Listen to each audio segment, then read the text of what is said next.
have an open mind means to accept the reality that in actual fact, no one can know anything for absolute certainty unless indisputable concrete evidence can be applied. For instance, 2 + 2 = 4 is indisputable. This is obviously a very high standard that nearly every theory or belief falls short of. However, some of which are much closer to reaching this standard than others. Dogmatic theories do not meet the requirements to be declared factual. A variety of theories, although having been disproven many times over, are still considered to be infallible. An open-minded person should recognize the flaw in such a viewpoint and strive to uncover the actual truth of the matter. An open-minded individual must also understand that some truths may never be obtained in this lifetime. To believe that a theory with no solid foundation to rest upon is true is to be closed-minded. It is difficult to come to such realizations while being bombarded with propaganda and not being allowed to ask necessary questions. However, it is important to challenge the ideologies you are presented with. In this presentation, I will be challenging germ theory, one of the most widely believed theories in existence. I encourage anyone listening to do their own research on this topic, as the information is rather extensive, and I will only be scratching the surface in this video. The common consensus is that when someone is sick, we should keep our distance from them, or we could catch their illness. I'm here to say there is no need to distance yourself from a sick individual in order to remain in a state of health. I'm here to say that no illness is contagious. Let's start with the flu. Nearly everyone has experienced the symptoms associated with the flu, and most people believe that they must have caught the illness somehow. The official explanation of the cause of the flu is as follows. The flu is caused by influenza viruses that infect the nose, throat, and lungs. These viruses spread when people with the flu cough, sneeze, or talk, sending droplets with the virus into the air and potentially into the mouths or noses of people who are nearby. This is the belief the vast majority of people subscribe to, and it is why millions of people line up each year to receive a flu shot. In the book, The Invisible Rainbow by Arthur Furstenberg, it reads, "Another indication that something is wrong with prevailing theories is the failure of vaccination programs. Although vaccines have been proven to confer some immunity to particular strains of flu virus, several prominent virologists have admitted over the years that vaccination has done nothing to stop epidemics, and that the disease still behaves just as it did 1,000 years ago. The embarrassing secret among virologists is that from 1933 until the present day, there have been no experimental studies proving that influenza, either the virus or disease, is ever transmitted from person to person by normal contact. All efforts to experimentally transmit it from person to person, even in the middle of the most deadly disease epidemic the world has ever known, have failed. This same book explores the correlation between disease and electricity.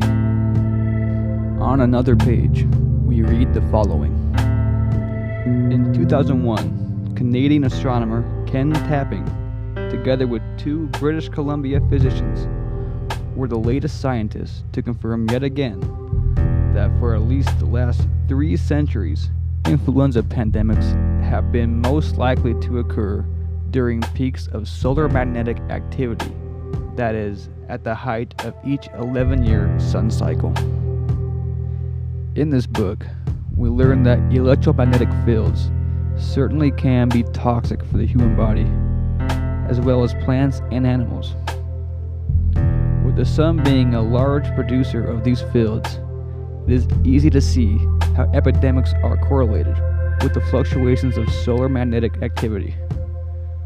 Arthur Furstenberg also points out that in the 19th century, and during times when the quickest means of transportation was horseback and ships, flu epidemics would occur all over the world at the same time.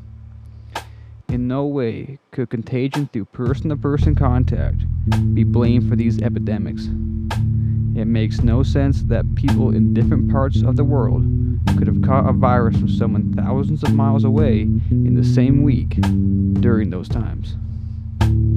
It should be quite obvious then that the flu is not spread through contagion, but rather is a disease that must be individually developed from toxic insults to the body.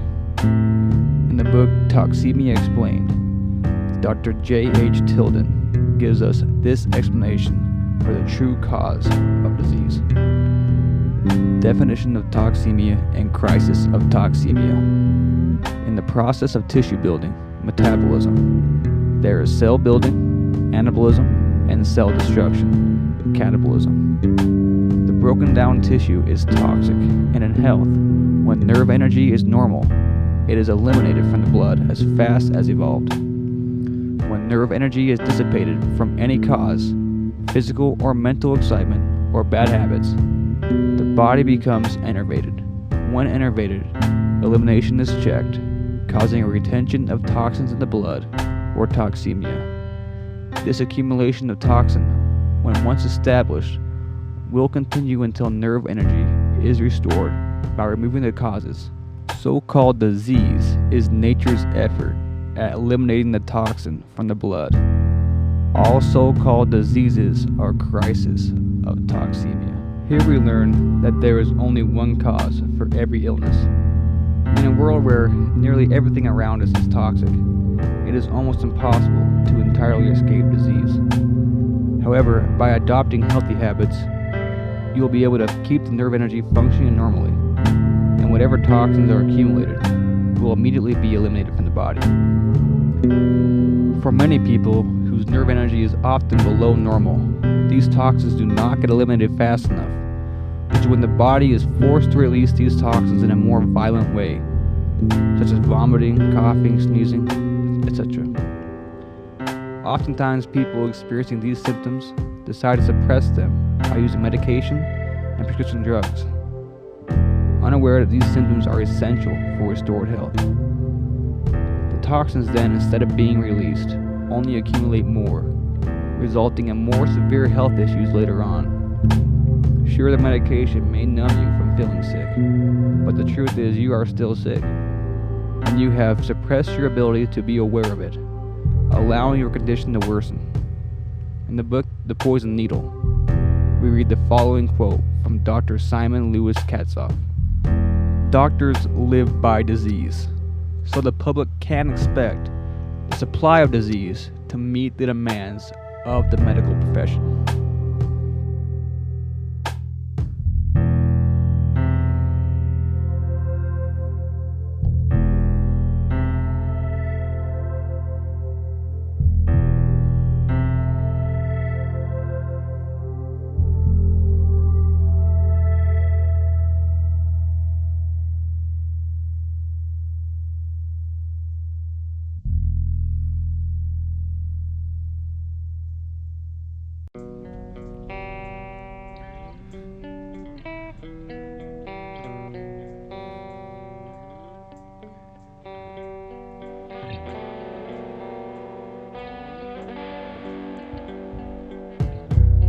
Made quite apparent that doctors and pharmaceutical drug manufacturers have no interest in funding studies that could potentially put them out of business.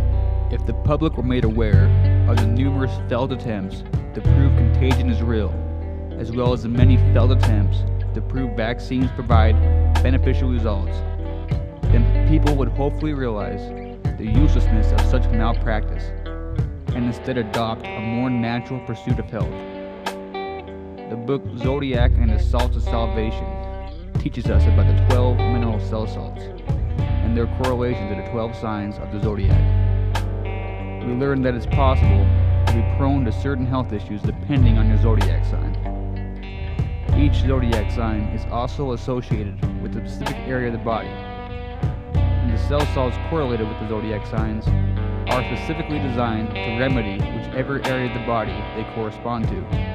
For example, if you were born between February 21st and March 21st, you would be a Pisces, and the area of the body corresponding to Pisces is the feet. The cell salt associated with Pisces is ferrum phos, or iron phosphate.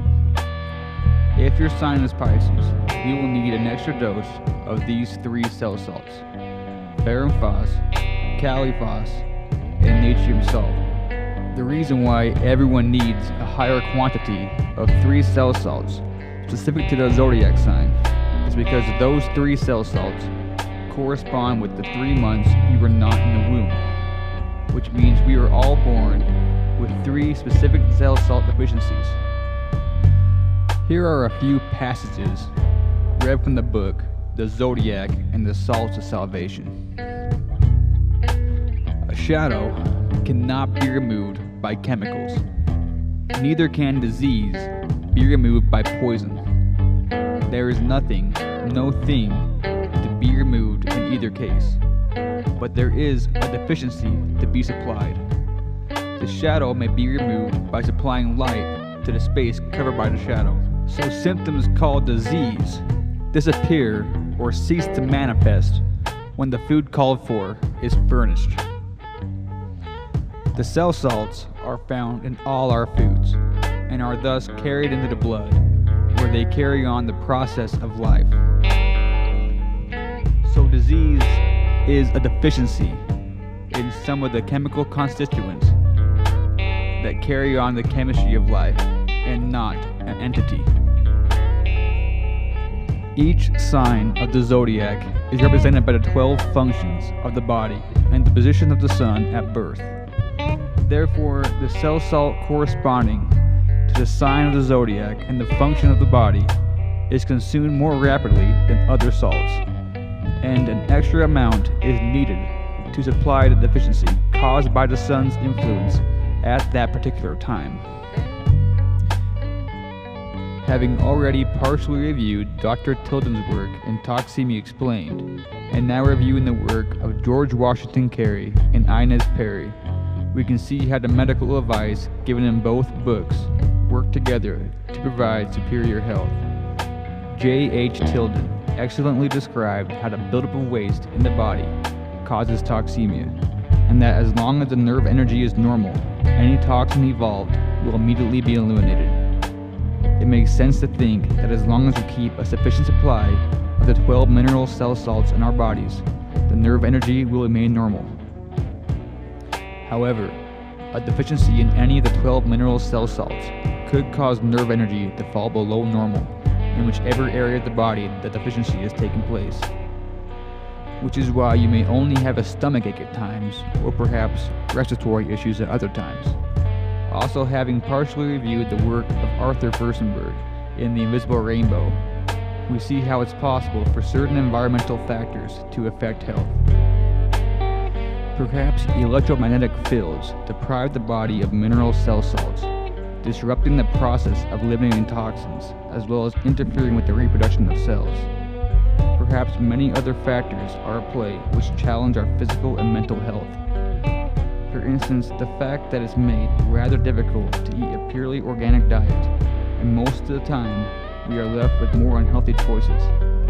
Also, the many harmful chemicals used in cleaning products as well as hygiene products, not to mention chemicals which are sprayed into the air via chemtrails. The pollution of electromagnetic fields caused by cell phone towers and 5G, and the ridiculous amount of vaccinations people receive, just to name a few.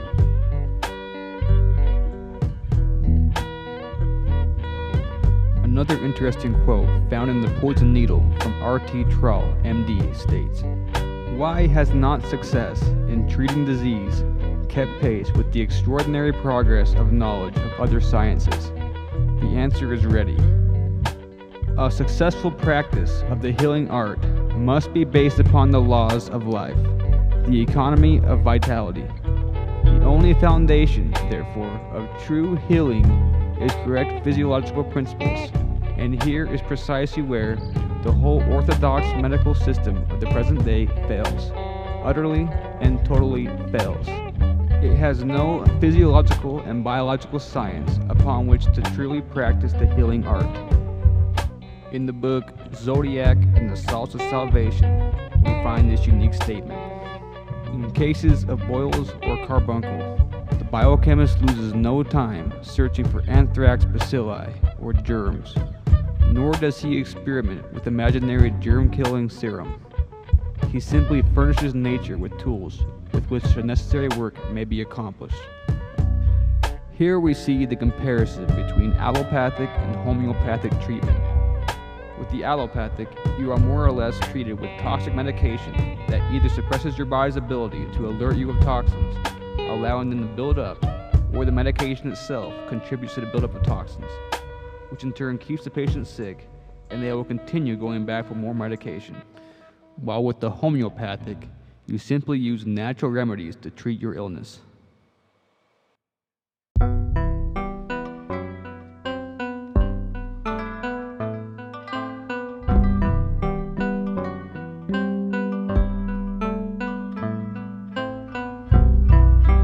Most people will naturally question how it's possible for every doctor and virologist to be privy to such a lie without anyone else finding out.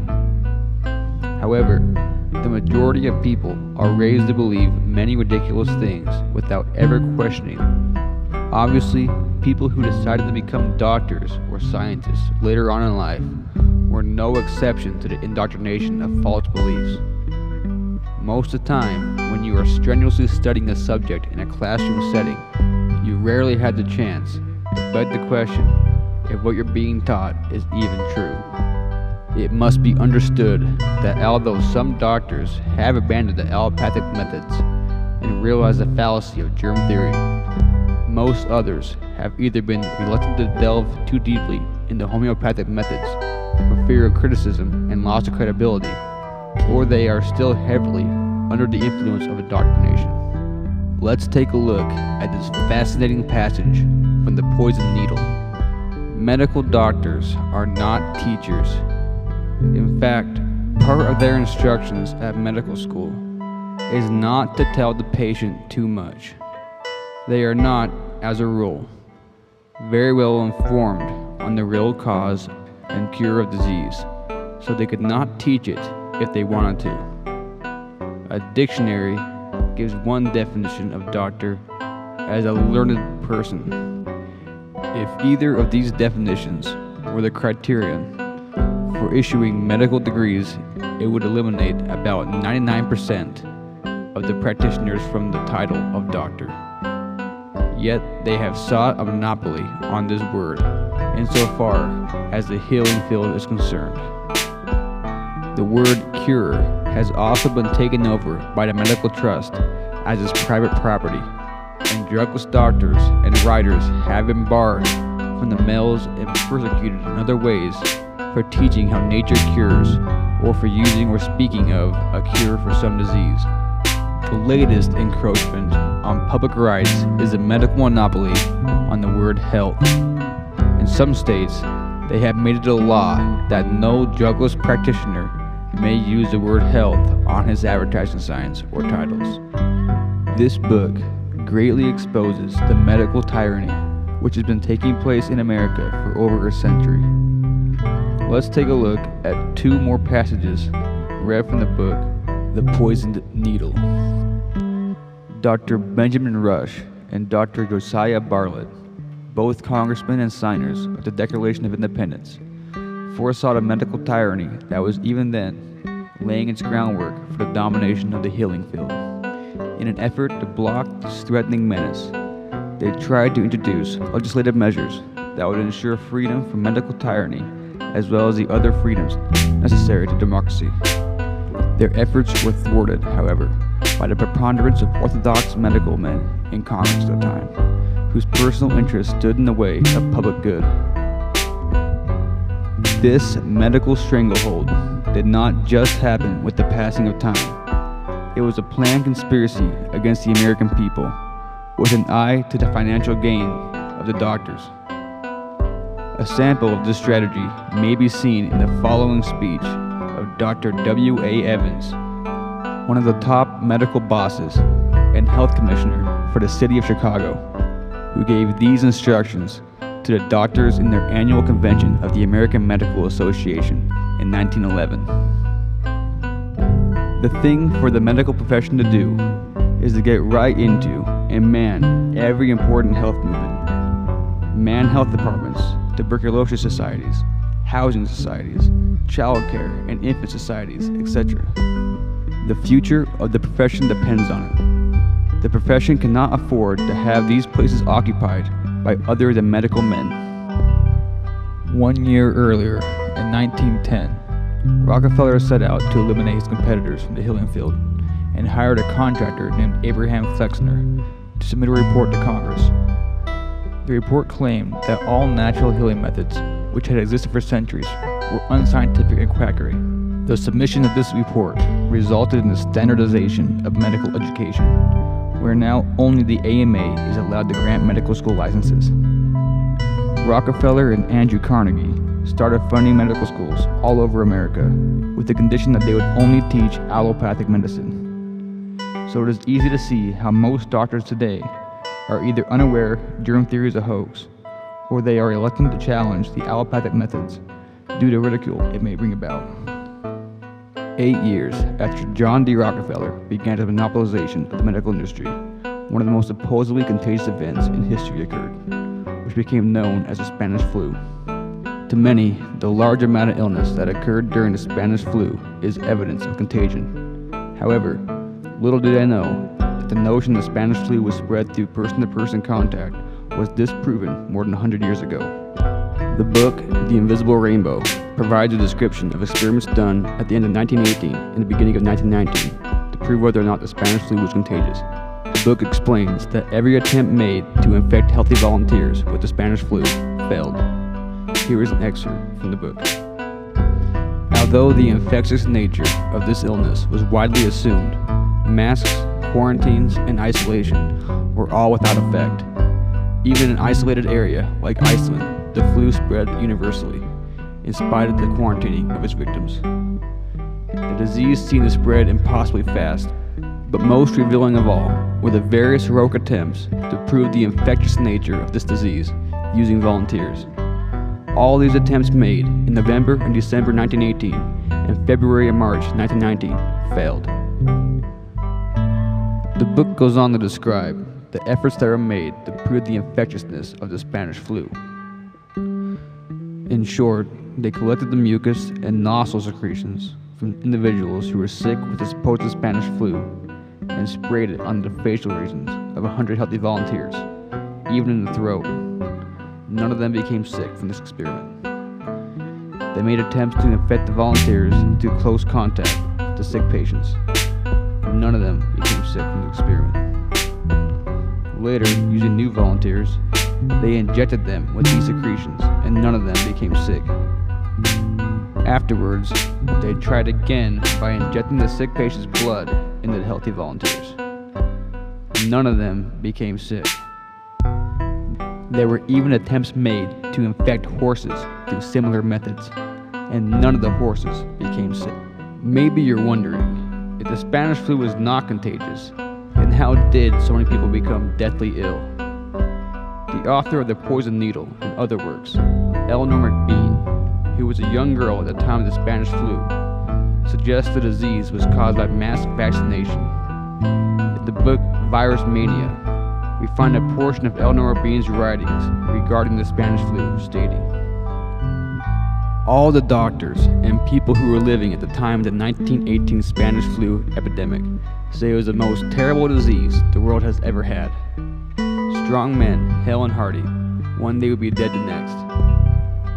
The disease had the characteristics of the Black Death added to typhus, diphtheria, pneumonia, smallpox, perilous, and all the diseases the people had been vaccinated with immediately following World War I. Practically the entire population had been injected/seeded with a dozen or more diseases or toxic serums.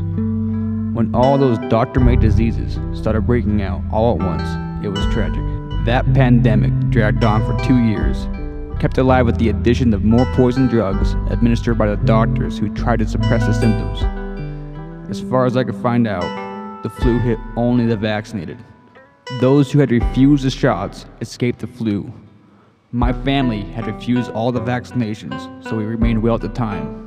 We knew from the health teachings of Graham, Trell, Tilden, and others that people cannot contaminate the body with poisons without causing disease. We seemed to be the only family that didn't get the flu. So my parents went from house to house, doing what they could to look after the sick, as it was impossible to get a doctor then. If it were possible for germs, bacteria, virus, or bacilli to cause disease, they had plenty of opportunity to attack my parents when they were spending many hours a day in the sick rooms. But they didn't get the flu, and they didn't bring any germs home to attack us children and cause anything. None of our family had the flu, not even a sniffle. When I see people cringe when someone near them sneezes or coughs, I wonder how long it will take them to find out that they can't catch it, whatever it is. The only way they can get a disease is to develop it themselves by wrong eating, drinking, smoking, or doing some other things which cause internal poisoning and lower vitality. In the book, The Invisible Rainbow, we also find out that the Spanish flu pandemic happened to occur right around the same time the U.S. Navy was reaching milestones in technological developments. It reads,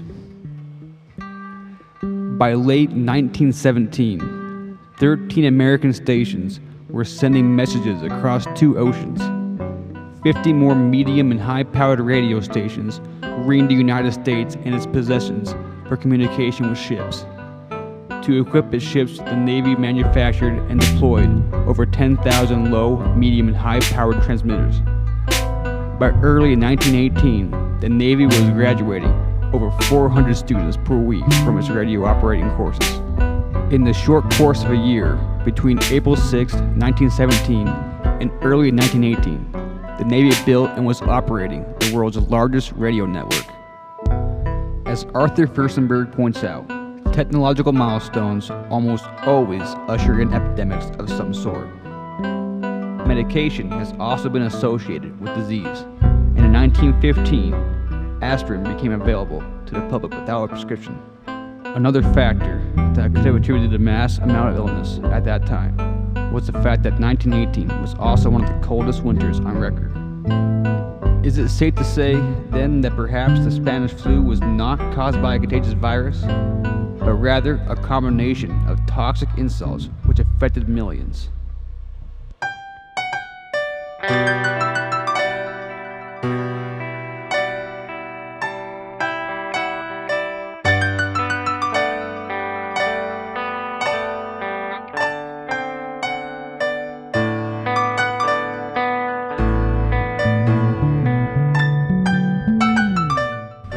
Most people today are living in fear of germs and viruses, and often are too afraid to even stand within 6 feet of another person. While there have been absolutely no conclusive studies proving contagion truly exists, and in fact, there have been many studies proving the opposite to be true. Most often, when a person tries to defend germ theory and Rockefeller-approved medical science, they immediately point to every instance they can think of where a fairly large amount of people became ill, and ask, how are all these different events possible if not by contagion?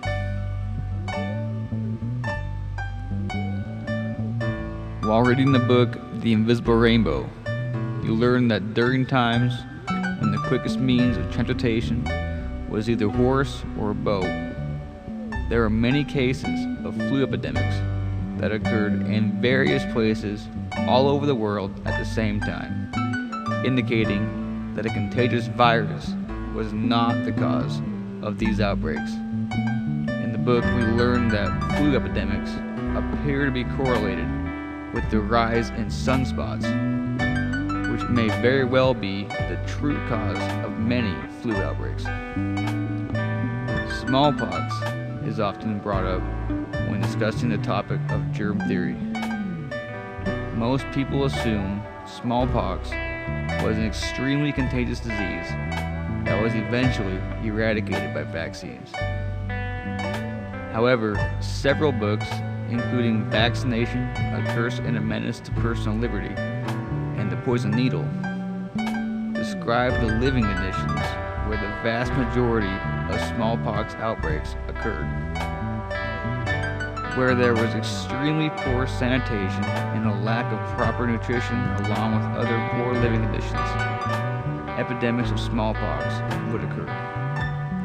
And once sanitation and other living conditions improved, smallpox seemed to vanish. However, the use of smallpox vaccinations resulted in more epidemics to come. The further you research this topic, the more you realize that there has never truly been an epidemic of any sort that was caused by a contagious virus or germs. The book Virus Mania reviews nearly every epidemic to have occurred in recent history and shows how they were invented by elite government organizations or pharmaceutical drug manufacturers in order to make extremely large profits selling medication specified for imaginary diseases. In fact, you find out while reading this book that many patients who were in health at the time of diagnosis of a certain illness later became sick after taking the prescribed medication. It would appear that through use of unreliable PCR tests and other questionable methods, doctors label patients as sick and prescribe them harmful medication, which in many cases proves to be the true cause of the illness which later manifests. Although sometimes the patient themselves may already be indulging in innovating habits, which ultimately results in an excess of toxins in the body. With the addition of medication, it is like adding insult to injury. A continuation of this process can lead to more severe health issues later on, as most of the time, medication suppresses the body's ability to release toxins in the normal way, which results in an accumulation of toxins in the blood and thus causes what is called toxemia. Although in many cases, the patient may already be experiencing toxemia and the medication just worsens their situation.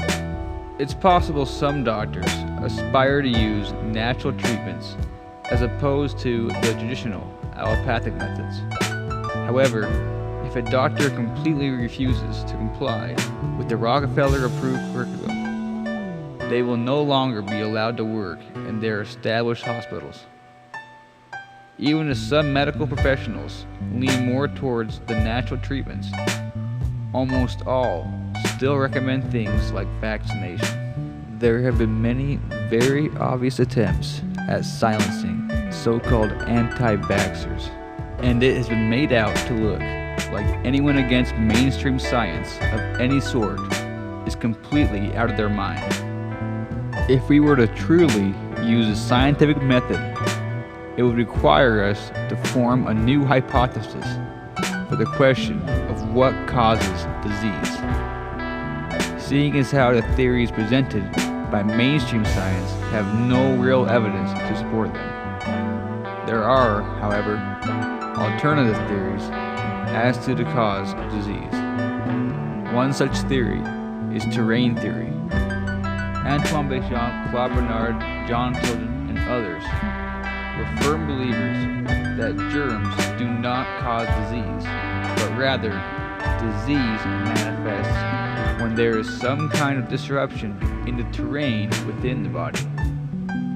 They knew germs serve the purpose of eliminating waste. Therefore, germs are essential for good health. There is reason to believe, however, that during the breakdown of dead cells, toxic fumes of some sort could be expelled.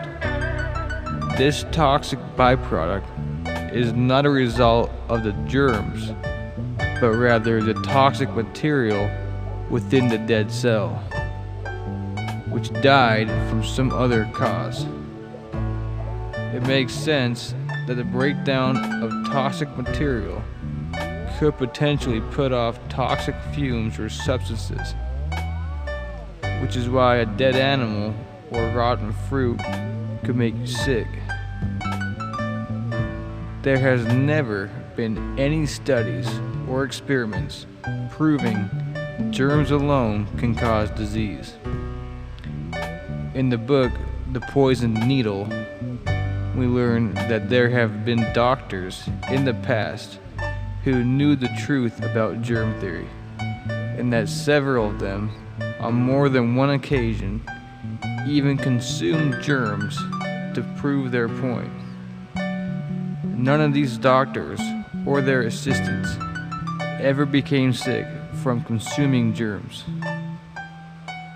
The existence of vaccines hinges on germ theory and the fear of viruses, when there is yet to be any proof that germs or supposed viruses can cause disease.